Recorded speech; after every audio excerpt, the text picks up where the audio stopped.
नमस्ते जी, कैसे हैं आप सब। पिछली वीडियो में हमने आपको इंट्रोडक्शन दी थी नेटवर्क बनाने की, सीपीएम एंड पर्ट हमने शुरू किया था। आज की वीडियो में हमारा जो मेन फोकस होने वाला है वो है सीपीएम। ठीक है, पिछली वीडियो में सिर्फ नेटवर्क बनाना सीखा था, वो नेटवर्क बेस है सीपीएम और पर्ट का। ठीक है, वो नेटवर्क क्या है, बेस है। सीपीएम में भी नेटवर्क बनता है, पर्ट में भी नेटवर्क बनता है, लेकिन ये दोनों को करने का तरीका जो है वो अलग अलग है। इसलिए इन दोनों पर अलग अलग बेस्ड वीडियोस आपके पास आने वाली है। आज की वीडियो सीपीएम पे होगी, इससे अगली वीडियो किस पे होगी, पर्ट पे होगी। ठीक है, चलो जी, आज सीपीएम समझेंगे। सीपीएम क्रिटिकल पाथ मेथड निकालते कैसे हैं क्रिटिकल पाथ को। ठीक है, क्रिटिकल पाथ मेथड क्या निकालना है, इसमें हमने क्रिटिकल पाथ निकालना है। ठीक है, चलो जी समझते हैं। सबसे पहले इसकी डेफिनेशन, सबसे पहले इसकी डेफिनेशन। तो सीपीएम होता क्या है, method used to determine, method, it is a method which is used to determine the longest sequence. ये पिछली वीडियो में मैंने आपको थोड़ा सा हिंट दिया था। Determine the longest sequence of activities ensuring that, समझाएंगे तसल्ली से समझाएंगे, ensuring that we don't miss any crucial deadline। कहने का मतलब देखो, method use to determine the longest sequence of activity. मैंने पिछली वीडियो में मैंने आपको बताया था कि सीपीएम निकालते समय हम क्या देखते हैं, longest time duration, longest time duration. अब आपको लग रहा होगा कि भाई लॉन्गेस्ट क्यों, सबसे बड़ी क्यों, हमें तो सबसे कम लेनी चाहिए। ठीक है, अब इसका राज सुनो, इसका राज सुनो। देखो, हमारे पास जो प्रोजेक्ट होता है उसमें कई सारे टास्क होते हैं, यस और नो। ठीक है, वो टास्क की कुछ कुछ ड्यूरेशन होती है, यस और नो। वो टास्क कुछ कुछ इंडिपेंडेंट भी होते हैं। लाइक अगर जैसे मुझे कोई काम मिला है तो ऐसा हो सकता है कि जो मेरे पास काम है वो मैं तभी कर पाऊंगा अगर मेरे पहले वाला बंदा काम कंप्लीट कर लेगा। तो समझ रहे हो मेरी बात को। फॉर एग्जाम्पल हमारे टीचर ने बड़ा अच्छा एग्जाम्पल दिया था। जब शादी हो रही होती है, अरे शादी का नाम मतलब, जब शादी हो रही होती है तो पहले हम क्या करते हैं, रिंग सेरेमनी। पहले क्या होती है, रिंग सेरेमनी, उसके बाद ब्याह होता है। ठीक है, जो फेरे वगैरह। ठीक है, पहले रिंग सेरेमनी, उसके बाद ऐसे लगा लो, पहले रिंग सेरेमनी फिर फेरे। ठीक है, ऐसे तो नहीं हो सकता कि पहले फेरे ले लो और फिर बाद में रिंग सेरेमनी कर लेंगे, ऐसे हो सकता है, नहीं ना। मतलब कि रिंग सेरेमनी वाली एक्टिविटी जब कंप्लीट होगी तभी तो ये ब्याह वाली एक्टिविटी, जब भी तो जो फेरे वाली मंडप वाली एक्टिविटी तभी तो वो शुरू होगी। क्या बात समझ में आई। मतलब कि ये एक्टिविटी क्या है, डिपेंडेंट, सॉरी इंडिपेंडेंट नहीं, डिपेंडेंट है अपनी पिछले वाली एक्टिविटी पे। क्या बात समझ में आती है, क्या बात समझ में आती है। चलो जी, तो इससे हमें क्या पता लगा, इससे हमें क्या पता लगा, मान लो मेरे पास ए एक्टिविटी है, उसको टाइम चाहिए 12 मिनट या 12 घंटे लगा लो, चलो। बी एक्टिविटी है, उसको टाइम चाहिए 9 घंटे। ठीक है, अब इन दोनों से जब मेरी सी एक्टिविटी बन रही है तो जो सी एक्टिविटी कब बनेगी, 9 घंटे बाद या 12 घंटे बाद। इसको भी अपना काम कंप्लीट करना है, इसको भी अपना काम कंप्लीट करना है। तो सी एक्टिविटी इन दोनों का जब काम कंप्लीट हो जाएगा वो तब शुरू होगी, वो तब शुरू होगी। तो मतलब कि इसको कितने घंटे वेट करना पड़ेगा, 9 घंटे वेट करी तो इसका तो काम हो जाएगा, लेकिन इसके अभी 3 घंटे पड़े होंगे, यस और नो, यस और नो। तो मतलब कि इस सी एक्टिविटी को टोटल 12 घंटे वेट करना पड़ेगा ताकि इसका भी ये पूरा हो जाए और इसका भी पूरा हो जाए। क्या बात समझ में आती है, यस और नो। बहुत बढ़िया, बहुत बढ़िया। इसी वजह से हम 9 और 12 में से कौन सा चुनेंगे, 12। अब 12 क्योंकि ज्यादा है तो इसी वजह से हम कहते हैं यहाँ पे लॉन्गेस्ट सीक्वेंस ऑफ एक्टिविटीज, इसी वजह से हम कहते हैं लॉन्गेस्ट टाइम ड्यूरेशन। अब बात समझ में आई, अब बात समझ में आई, बहुत बढ़िया, बहुत बढ़िया। चलो जी, अब सीपीएम को करने में हमारे पास दो स्टेप्स होते हैं या टर्मिनोलॉजीज होती हैं। ठीक है, पहला होता है, देखो मैं क्वेश्चन के साथ समझाऊंगा, अभी बहुत थोड़ी थ्योरी दे रहा हूं। ठीक है, फॉरवर्ड पाथ और बैकवर्ड पाथ क्वेश्चन के साथ एकदम अच्छे से समझाऊंगा।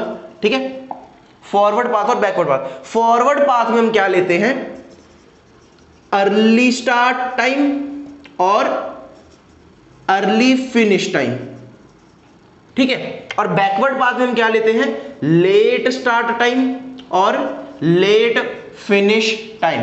ठीक है, फॉरवर्ड पाथ में क्या लेंगे, अर्ली स्टार्ट, मतलब जब हम स्टार्टिंग से एंडिंग की तरफ जा रहे होंगे वो होता है फॉरवर्ड पाथ। उस केस में हम मैक्सिमम टाइम देखते हैं। ठीक है, दूसरा है बैकवर्ड पाथ जिसमें हम लेट स्टार्ट लेट फिनिश, जब हम एंडिंग से स्टार्टिंग की ओर आ रहे होंगे तो उस केस में हम मिनिमम टाइम देखेंगे। क्यों देखेंगे, कैसे देखेंगे, सब बताएंगे क्वेश्चन के साथ। ठीक है, अभी इतनी थ्योरी आपके लिए मोर देन सफिशिएंट है। जब क्वेश्चन करेंगे तो आपको अलग अलग यहाँ पे चीजें पता लगने वाली है, जैसे कि ई और एल, ये मैंने बता दिया, अर्ली स्टार्ट अर्ली फिनिश कैसे निकालते हैं। ठीक है, अगले का कैसे निकालेंगे। ठीक है, उसके बाद आपको पता लगेगा फ्लोट क्या होता है। ठीक है, या फ्लोट के 3 होते हैं, टोटल फ्लोट, ठीक है, इंडिपेंडेंट फ्लोट, और हमारे पास एक और फ्लोट होता है, चलो बाद में बताते हैं आपको क्वेश्चन के साथ। ठीक है, क्वेश्चन की ओर आते हैं। चलो जी, पहला क्वेश्चन करने जा रहे हैं हम। देखो जी, पहला क्वेश्चन है, सारा ध्यान इधर, कहीं भी डिस्ट्रैक्ट नहीं होना हमने। चलो जी, सॉल्यूशन। सबसे पहला काम क्या है, नेटवर्क बनाना है। इसमें पूछा क्या गया हमें, क्रिटिकल पाथ निकालो। ठीक है, चलो जी, नेटवर्क बनाना आता है, अगर नहीं आता है तो पिछली वीडियो जाकर देख लीजिए, वहां पे नेटवर्क बनाना मैंने अच्छे से समझाया है। चलो, एक्टिविटी क्या है, ए ब्लैक से ही बनाते हैं। तो यहां से देखो, पहला ब्लैक यहां पे है, तो मतलब कि एक नोड में से यहां से ए निकलेगा, ये निकल गया ए, सॉरी यहां पे ए, कोई दिक्कत, ये 1 और ये 2।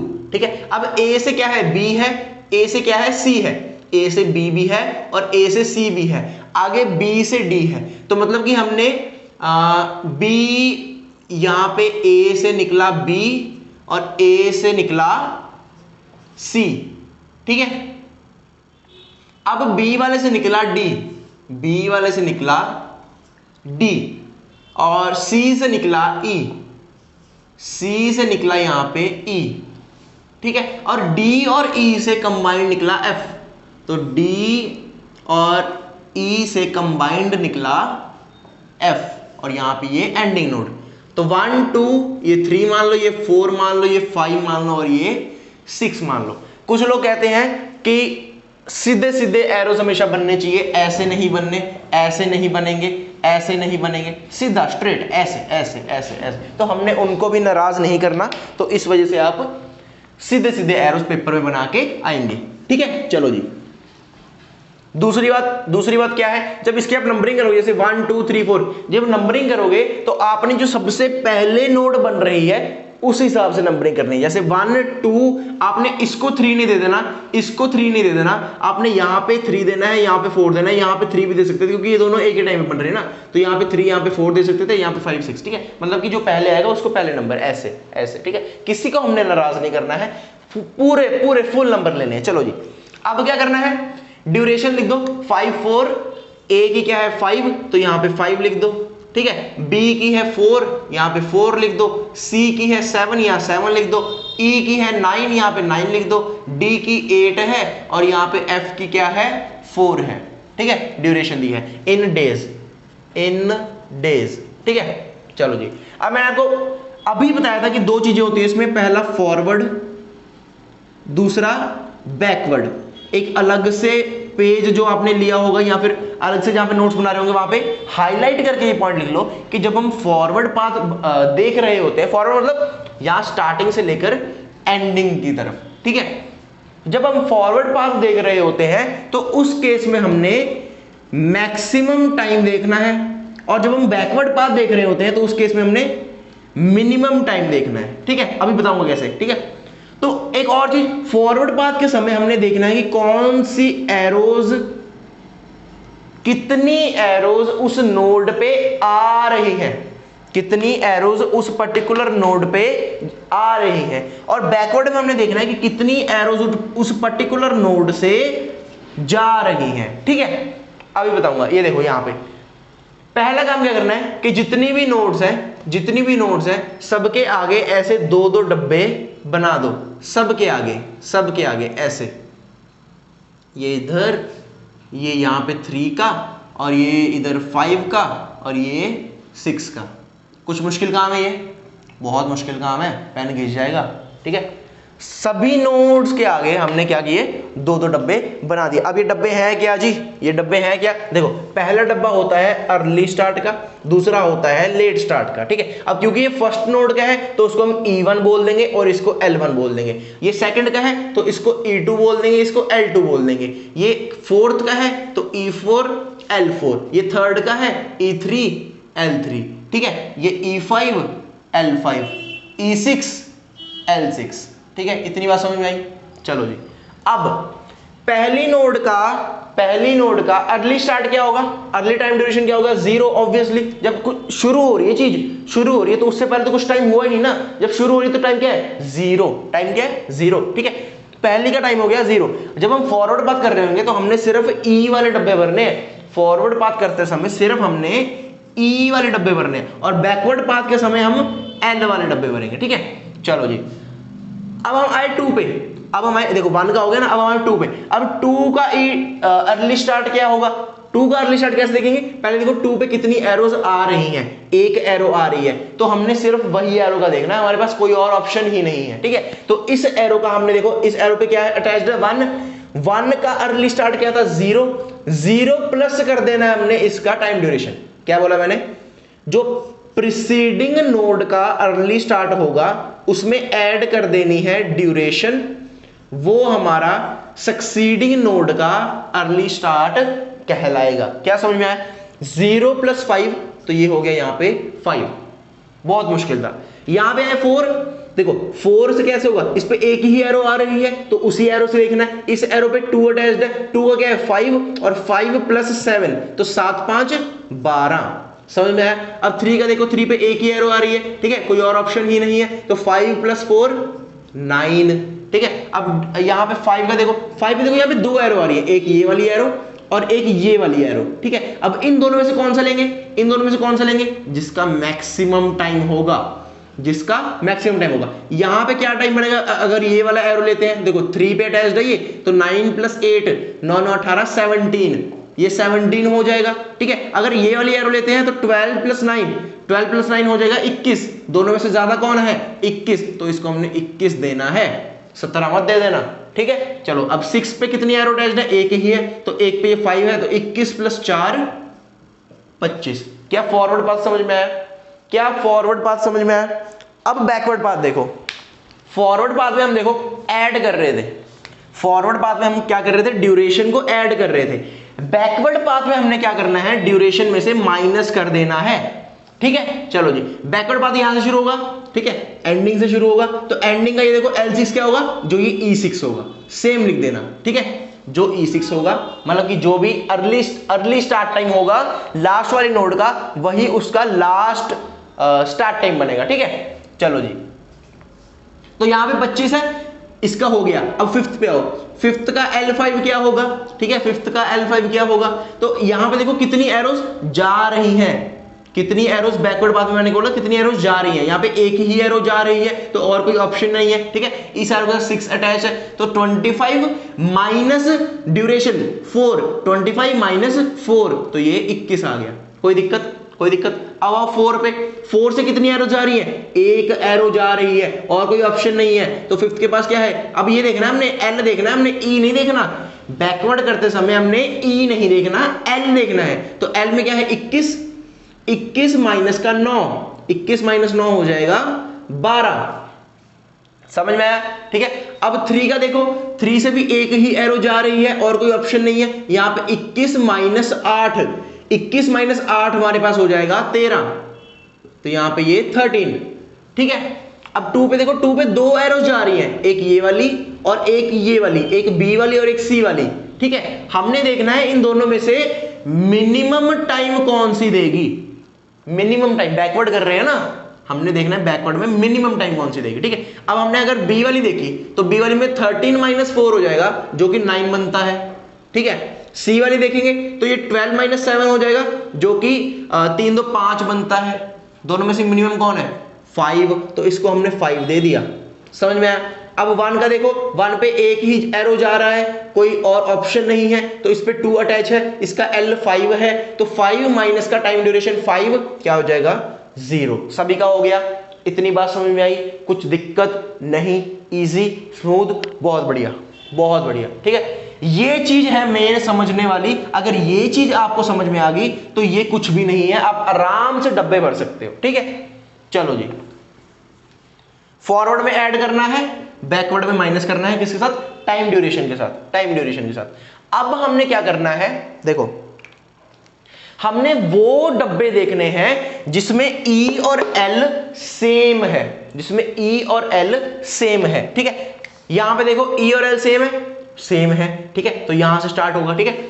आगे देखो यहां पे ई और एल सेम है, तो इन दोनों के बीच में ये एक और एरो बना दो। ये हम क्रिटिकल पाथ देख रहे हैं, अब क्रिटिकल पाथ देख रहे हैं। जहां जहां पे सेम होगा ना वो हमारा क्रिटिकल पाथ निकलेगा। अब देखो यहां पे सेम है, अब देखो 2 से 3 पे आएंगे तो 3 पे सेम है, नहीं है, 3 पे सेम नहीं है। 4 पे देखो 4 पे सेम है, तो 2 से 4 पे क्रिटिकल पाथ, ठीक है।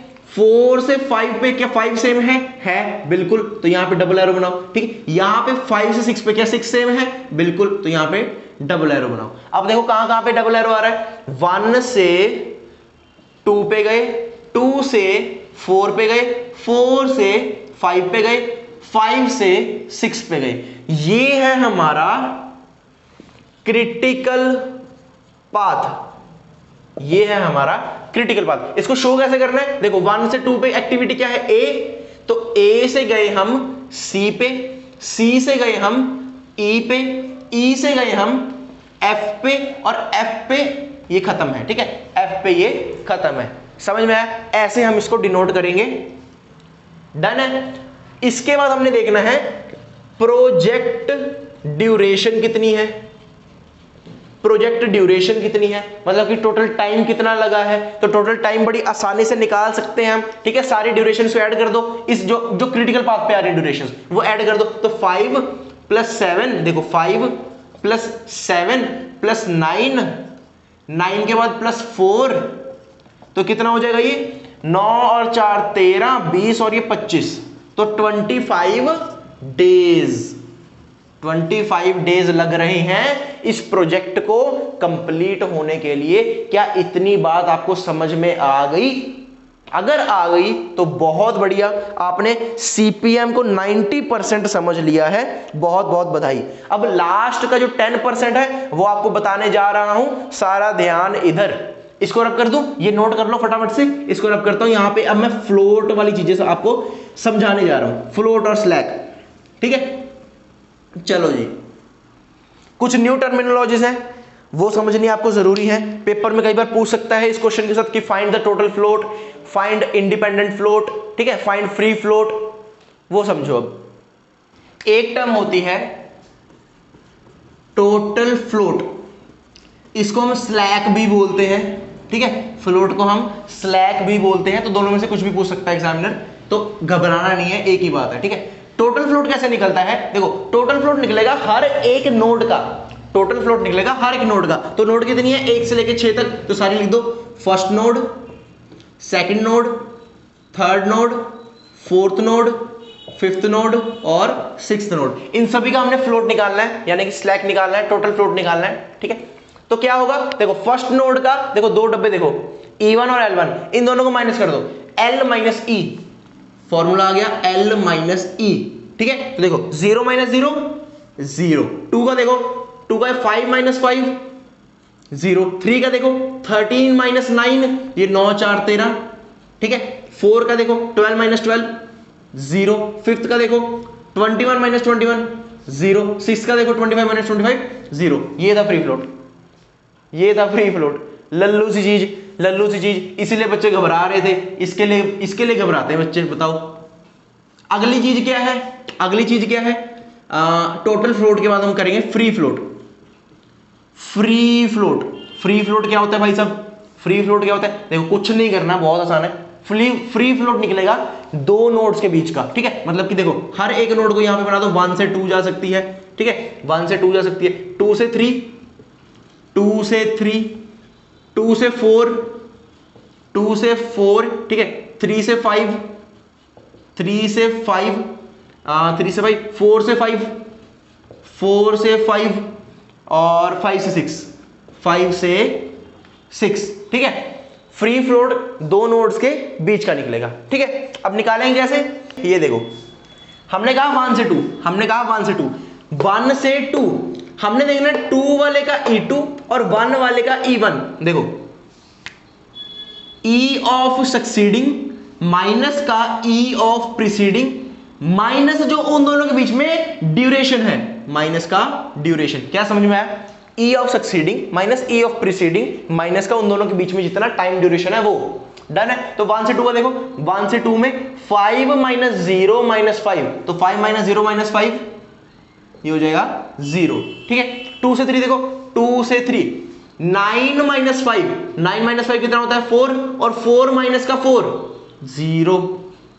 2 से 4 देखो, 2 से 4 12 माइनस 5, 12 में से 5 गए 7, और 7 माइनस 7 0। 3 से 5, 3 से 5 यहां देखो 21 माइनस का 9, 21 में से 9 गए 12, और 12 में से 8 गए 4। समझ में आया? 4 से 5, 4 से 5 21 में से 12 गए 9, और 9 में से 9 गए 0। 5 से 6, 5 से 6 25 में से 21 गए, 25 में से 21 गए 4, और 4 में से 4 गए 0। ये थी लल्लू सी चीज फ्री फ्लोट। ठीक है। इसके बाद एक होता है इंडिपेंडेंट फ्लोट, इंडिपेंडेंट फ्लोट। ठीक है। अब देखो इसमें हम क्या देख रहे थे, इसमें हम देख रहे थे E of succeeding minus E of preceding. Independent float में हम क्या देखेंगे, L of succeeding minus E of preceding minus का ड्यूरेशन। ठीक है। L ऑफ सक्सीडिंग माइनस का E ऑफ प्रीसीडिंग माइनस का ड्यूरेशन। ठीक है। अब देखो 1 से 2 पे देखो इंडिपेंडेंट फ्लोट ऑफ 1 से, इन सभी का यहां पे इंडिपेंडेंट फ्लोट भी निकाल रहा हूं। ठीक है, घबराने वाली बात नहीं है। 1 से 2, 1 से 2 इसका L क्या है 5 माइनस का 0, यहां पे E देखना है, इसका 5 माइनस का 0 और माइनस का 5, तो ये 0 आ गया। ठीक है, इसका ये 0 आ गया। अब 2 से 3, 2 से 3 देखो यहां पे 13 माइनस का 5, तो 13 में से 5 गए हमारे पास हो जाता है 8, और 8 में से यहां पे 4 गए तो हो जाएगा 4। ठीक है। अब अगला क्या है 2 से 4, 2 से 4 ये 12 में से यहां पे 5 गए तो हो जाएगा 7, और 7 में से यहां पे 7 गए तो हो जाएगा 0। ठीक है। 3 से 5, 3 से यहां से 3 से 5 तो ये 21 में से 9 गए तो 12, और 12 में से 8 गए 4। अगला देखो 4 से 5, क्या 3 से 5 सही किया है? यहां पे 21 में से 9 गए और हमारे पास 12 होता है, और 12 में से 8 गए 4, बिल्कुल बहुत बढ़िया। अब 4 से 5 यहां पे देखो 21 में से 12 गए 9, और 9 में से 9 गया 0। 5 से 6 यहां पे 25 में से 21 गए 4, और माइनस का 4 ही हो गया 0। ये है इंडिपेंडेंट फ्लोट, ये है फ्री फ्लोट, और ये है टोटल फ्लोट। इनमें से कुछ भी पूछ सकता है आपसे। Early time, late time, early finish, late finish, ये भी पूछ सकता है। तो आप इन डब्बों के वैल्यूज आप वहां पे लिख सकते हैं। क्या बात समझ में आई? क्या बात समझ में आई? ये है टोटल सीपीएम के अंदर जो कुछ भी था वो मैंने आपको बता दिया है। कई जगह वो टेबल के फॉर्म में आपको लिख देता है, यहाँ पे early time, early finish, total, ये फ्लोट, फ्री फ्लोट, स्लैक, जो कुछ भी वहां पे लिखना होता है टेबल के फॉर्म में बस इसको लिख देते हैं। वहां पे बस आपने ये सारी वैल्यूज भरनी है और कुछ नहीं करना है, निकालना मैंने आपको बता दिया है। क्या समझ में आया? चलो जी, एक और क्वेश्चन करें। अगर इससे पिछली वीडियो आपने देखी है तो वहां पे एक लास्ट क्वेश्चन मैंने कराया था जिसमें मैंने टाइम ड्यूरेशन लिखी हुई थी। आप एक बार वो भी क्वेश्चन आप खुद से प्रैक्टिस कर सकते हैं। ठीक है, मैं एक और क्वेश्चन करा रहा हूं। चलो जी, देखो जब ये वाला क्वेश्चन देखो, फटाफट से इसको करेंगे हम। अब समझ आ गया है आपको कैसे करना है। सबसे पहले क्या करना है, नेटवर्क बनाना है। तो 1 से 2 ये 1 है, यहां पे ये बनाया 2। ठीक है, 1 से 3 ठीक है, 2 से 4 3 से 4 ये ऐसे अटैच हो जाएगा। ठीक है, 3 से 4 हो गया। 2 से 5 2 से ये जाएगा, इसको हम करते हैं ऐसे, 2 से 5 4 से ये 5। ठीक है, डन है। थोड़ा सा चलो रहने देते हैं, ऐसे रहने देते हैं। इसको थोड़ा सा नीचे कर देना और इसको सीधे ऐसे बना देना। ठीक है यार, ये देखो यहां से ये, और ये हो जाएगा 4, और यहां से 2 से जाएगा ये 5 और 4 से ये 5, ठीक है, थोड़ा बेटर। चलो जी, अब इसके ऊपर टाइम लिख दो। तो 1 से 2 पे 13 है, यहाँ पे 13 आ गया, ठीक है। 1 से 3 पे 12 है, यहाँ पे 12 आ गया। 2 से 4 पे 2 है, यहाँ पे 2 आ गया। 3 से 4 पे 8 है, यहाँ पे 8 आ गया। 2 से 5 पे यहाँ पे 15 है। 4 से 5 पे यहाँ पे 2 है, ठीक है। उसके बाद हमने क्या करना है, दो दो डब्बे बना देने हैं, जिसपे ये E1 होगा, ये L1 होगा, यहाँ का ये E3 होगा, ये L3 होगा, यहाँ पे ये E2 होगा, L2 होगा, यहाँ पे ये E4 होगा और ये L4 होगा, L4।